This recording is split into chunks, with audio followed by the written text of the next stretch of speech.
Hello, my name is Andrew Taylor for 0bTAYn Performance and Wellness, and I am going to kick off a new video blog series. I've been writing some blogs that I want to share with people about kind of my knowledge as a health and fitness specialist and performance enhancement specialist. And it was recently pointed out to me that not everybody enjoys reading. Some people find the reading a lot of work, so I've decided to kind of convert everything into video format so that I'm not associated with work. And today, I would like to share my weight loss journey. So it kind of started in 2009. My wife and I joined a gym as we were looking to get in shape for a wedding, as many people do. We started going after school and after work, and we just found it was insane. It was just way too busy, and we started kind of going in the mornings, clocking in at like 4:30, and which for anybody who's looking to get started on their own weight loss journey, I would highly recommend that. I've gotten really great results with clients who we kind of shift their training first thing in the morning, and they see really great results. So this was little did we know that this was something that we were going to continue to do almost 8 years later. 8 years, I mean, that's a long time. If you would have told me 8 years ago I'd be doing this with everything that I've been through, I would have punched myself in the face and ran away. So this was during a time when I went to school for kinesiology as well. So I'm kind of becoming more and more interested in strength conditioning, really trying to put all of this information that I'm learning into practice a little bit more, which is easier said than done. So this was a time when I was started at like 160, 165 pounds, and we're getting into we're getting into hitting the gym every day, and gradually I moved from 165 to about 170, 175. Feeling great, feeling strong, knocking out my classes. It was great. So then we took a break as we were moving from Wisconsin over to Minnesota. I got hooked up at the University of Minnesota. Love that place. Wow. Piece of my heart still in Minnesota. Right, Kelly? That's right. He loved it there. I still do. So anyway, we took the summer off of structured exercise. She's kind of doing running. I'm trying to do the running. Not really able to do the barbell stuff and the curls and all that stuff that you kind of get to do in the health clubs. So when I got hooked up at the University of Minnesota as an intern, my world was just changed forever. Because here I am able to work out in these awesome facilities with some equipment that I'll never be able to touch ever again, and getting access to coaches who work with some of the best in the biz. And not only that, but I'm getting to work with some of the best athletes in a whole state. There's professional athletes that are coming by. There are Olympic hopefuls that are coming by. There were some world's strongest men that were coming by. Very talented youth athletes that were on the radar of these schools already. So it was a really great time, and this was also a time when I was exposed to health and fitness information from around the world. Some of these countries like Russia and China, they've been doing strength conditioning since the 1600s. I know, that's insane. Mind blown, right? And us here in the States, in America, we didn't really get started with a lot of that until the early 1900s. So that's like a 300-year gap. Not only that, but it wasn't even like cool or popular until the Pumping Iron movie with Arnold Schwarzenegger came out, and then all of a sudden it was like, oh, I want to look like that, and I want to look like this. And so there's a huge gap in the knowledge that we have here in the States and what's in the rest of the world. So I'm working with athletes, and I have access to all this stuff. And some of the advice that I got when I was trying to chase getting bigger and stronger was the healthiest thing you should eat is the lettuce on your Big Mac. And I really took that to heart. eating a lot more fast food, that real calorie dense food to kind of make sure it does fuel your training, but a lot of that food, there it's not the best cuts of meat. It's the cheapest cuts of meat that gets these places their nice bottom line. And over time, I went over a 4 month period. I went from about 160, 165 to 190, 195. I was the strongest I had ever been in my entire life, putting up personal records and everything. But I was also the heaviest, and so there were some trade-offs there too. It was really hard to. I mean, I'd get winded going upstairs. Like I could throw around all this really heavy weight, but I was really out of shape. And this was kind of when I decided, when I started to get the idea that maybe I should start trying something else. And I kind of, while I was at school and in grad school, I hurt my back and I had to take some time off by choice. I just decided, hey, I thought too that if I stopped exercising, some of the weight that I had gained would go away. I don't know why I thought that. I after a 4 month layoff, I was the same exact weight that I was before. We had done more walking and stuff like that, but I was the same weight. And we had my wife and I, we had our baby, and everything's looking great. And then one day, we're walking down the street. It's a nice summer day, and I'm walking with my shirt off, and someone drives by and yells out, "Nice tits!" And just my heart just broke in half, because here I am, really strong and thinking like I know everything, and I'll just get that weight off later. It'll come. But that was the first time when I thought, I better drop this weight now.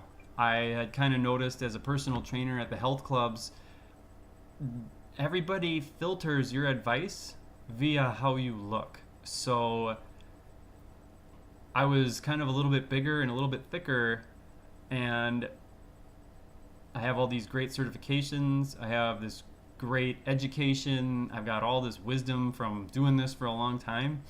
And there were like 18, 19-year-old kids who weren't afraid to walk around shirtless, and they were getting a lot more business than I was. And so that was really when I decided I'm going to have to start dropping this weight. Not only that, but I felt like if people come to me to lose weight, what am I even going to tell them? I look at me, do what I do, and you'll look just like me. Yeah, like anybody wants that. So, yeah, hold on. Let me see here. So, as I continue, I'll be going into my detailed process about how I lost this weight. I've done a kind of a long-term fat burning, and I did a short-term fat burning, and both of them worked. Both of them worked well. One sets you up for sickness and injury a little bit more because it's a little bit more aggressive. One is a little bit less aggressive, but it doesn't impede your health at all or injuries. So anyway, I'm trying to lose weight, and I'm trying everything. I got the Advocare 24-day challenge. I tried fasting, tried carb cycling. If done correctly, carb cycling can be okay. Keto, two thumbs down. You really got to know what you're doing if you want to try keto, or you're just gonna wreck your life. I mean that. Trying to do keto without a plan, without some sort of structured exercise and dietary plan, you can guarantee that you will become bigger than you ever were before. Guaranteed. It was very frustrating, but also a very eye-opening experience as well. Much of the information that you read on the internet or that you get from a lot of these health and fitness personalities, it's good information, but it only helps you maintain. It does not help you necessarily drop that weight, and it kind of prevents you from putting on extra weight. But if you want to, if you're trying to lose 10, 15 pounds, it might take you a year or two with that advice. It really, and not only that, but if you have a binge weekend or a girls weekend or my fantasy football draft party, those type of events only work against you. And that's really when I realized like it has to be a lifestyle. And people hear about that all the time. You got to make it a lifestyle. You got to make it a lifestyle, right, Kelly? Got to make it a lifestyle. Got to make it a lifestyle. But what does that mean? Really? Well, it means you need to commit to yourself and to your goal. It means no more eating fast food, no more bringing home cookies and treats every night. It means committing. It means, for instance, for me, it meant no more McDoubles. It meant no more DQ Blizzards. It meant no more flights of beer and trying different kinds of beer on the weekends. Of course, I missed those things. I missed pizza and highly processed frozen foods. It was incredibly tough at first. Incredibly tough at first. But it went away. You can do this. You can do this. For those of you who are in the midst of your own lifestyle change, you can do this. It's not that bad. It gets easier. No, saying no is like a muscle. The more you exercise it, the better you get with it. So I'm doing all these things, and I'm seeing a very small change on the scale. It's there. It is there, but a very small change on the scale. But I started to look better, started to feel better every day, and the clothes fit better, and I started to crave junk food less and less, and I started to crave things like broccoli and carrots and all these other vegetables that I'm eating more and more and more. And even today, still eating it every day. Still, I mean, first thing I eat off my plate is the broccoli and the carrots. Anyway, it could be a whole other blog post talking about kind of what you could get rid of and what you bring in. But I want to just share that today I'm 160 pounds with a body fat percentage of 8.4. Yay! I managed to maintain most of my strength doing a lot of this weight loss as well. So I'm as strong as I was at 190 pounds, but I'm 160 pounds. It's a 30-pound difference. Because I'm lean, I now appear bigger than and stronger than I ever did before. I actually look heavier and I look bulkier than I did at 130. So this journey has taken me kind of 2 full years. 1 full year of I'm going to do what mainstream media tells me will work. That didn't work really. And then about a full year of my own trial and error, which did help me drop 30 pounds.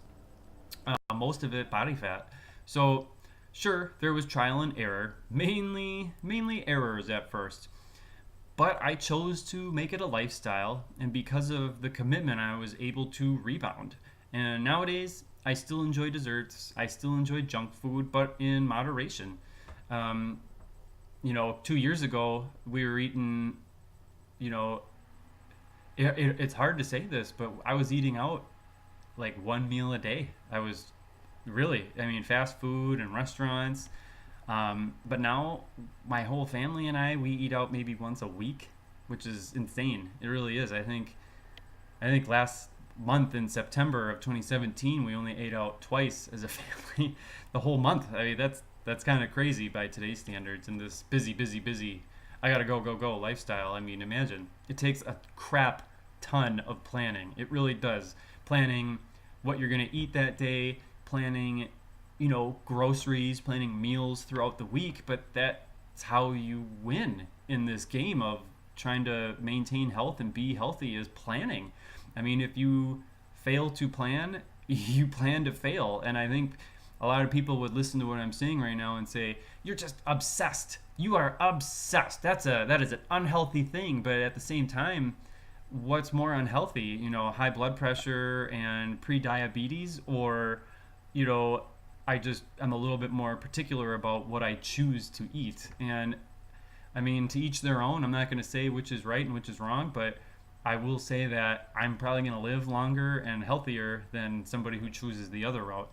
So does this mean I never eat anything unhealthy? Of course not. We still enjoy fun foods. I still enjoy a beer on the weekends, or when I'm watching the Packers. Go Packers. So I guess the idea is make it a lifestyle. If you're going to be meeting your friends out for some beers, that's your meal for the week. And I think for some people that sucks. because you don't get that immediate gratification, and you don't get that treat, that goody treat that you want to have. But at the same time, you can't have it all. You can't have the treats and good health and look good and feel. You can't. And anybody who tells you you can is a drugged up liar. No doubt about it. No doubt about it. So yeah, I hope you enjoyed my inaugural vlog. There will be more to come. I've got a bunch written that I have to kind of transfer into video format. I don't know when, I don't know where, and I don't know how often they're going to be coming out, but I hope you enjoyed it. If you want to reach me, I probably have my information underneath this video if it's on YouTube. Otherwise, if it's on social media, just hit me up at obtain 0bTAYN, not an O, but a 0. And yeah, I hope you have a very great day. Thank you for listening. Thank you for watching. And I don't really have a sign off yet. I'm gonna have to come up with that so I don't look so stupid like I just did.